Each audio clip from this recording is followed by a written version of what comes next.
Mfundisi, bafa abantu eRussia but wena uthuli awutholutho. Why? Ake sikhuluma kuyikona xa wena namandla. Kuwangibuza ngalena inbox. Ngiyabona ukuthi hayi awuculisekanga ingakho sugadlana ngala. Suza la ngala ku public. Kulungile xa wena namandla. Ake silungisela kuqala. Abekho abantu abafile eRussia. Abekho abantu abafile eRussia.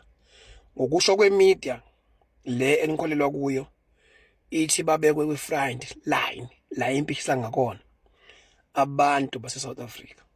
Angikho ke lapho ke uDuduzile ukhipha istatement wahamba uvula icase naye evulela omunye icase engathi bekade esho ukuthi uyena umuntu owambhayizisa ongamtshela ngeqiniso. Usibani umuntu wafihla wayengazi ukulonto leyo ihamba ngalendlela le esiyiyo. Asibazi kubuqiniso bukaDuduzile kulo yonto leyo ukuthi uqinisile yini naye noma mhlambe naye useyikhava ngeke sikwazi lokho. Mase ke udade wabo ahamba yovula icala avulele uDuduzile ukuthi uhambisa abantu eRussia. Nanso inkinga yami lesibe khona. Kuthiwa iNPA ilithathile icala ngakusasa. Yabona? Duduzile udade wabo uvula icala yabona ngakusasa yalithatha iNPA icala. Hey kwazi kwashesha. Yabo lezi shiya yabona? Thawu hey kwazi kwashesha bo. Noma kuqondene yabona uqondene sazi maqondene okwenze njani. Kulento ke le iNPA kusana inkulumo zokuthi lo mlungu lo lapha eParliament lokukhalwa ngayo ukuthi akaboshwe.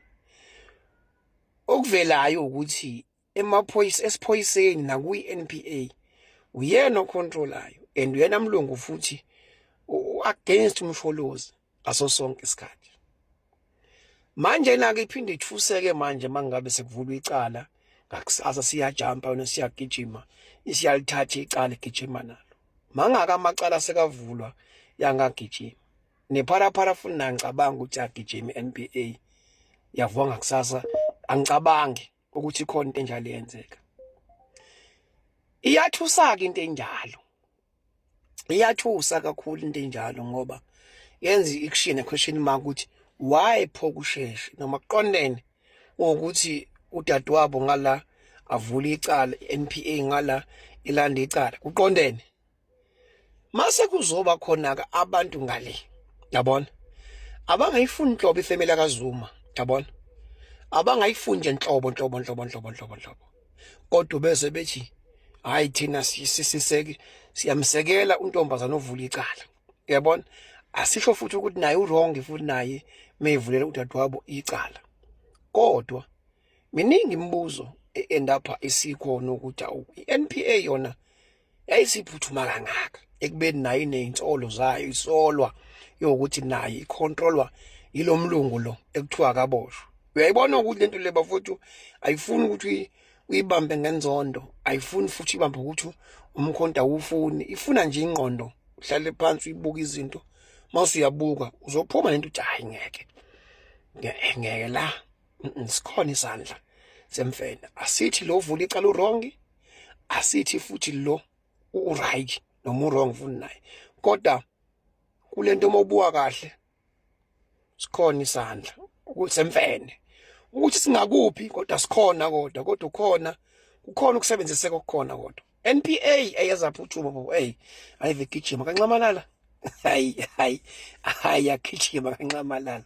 So xa unamandla akukho ke mina engakusho ngendaba yaseRussia angaba ngiyazi anokuthi obaba behambile angiyazi kodwa nje sengibona nje le party nje le nje yabona ukuthi yazi yaphuthuma iNPA yabona yajaha bo icala leli ivula namhlanje ngakusasa yolanda yalithatha kwazi kwashesha bo yabo kodwa kuningi okunye engakazi igijima ngimacengwana umchunu angicabanga ukuthi baba umchunu naye kuyagijima nayo mangabe kuvela insolo ngomacengwana ukuthi kanje noSibiya angakazi ngithiwe igijimile iNPA kodwa yazi yagijima bo So yabona ukuthi izinto ufuna uyibuke, ungayibuki ngehlo leli lenzondo, kodwa nje uzibuke nje izinto. Yabo mina noma kuthiwa umuntu we-ANC, umuntu we-IFP, noma kuthiwa umuntu waliphi iqembu, mina ngeke into ngiyibuke ngendlela ukuthi iqembu lakhe angilona.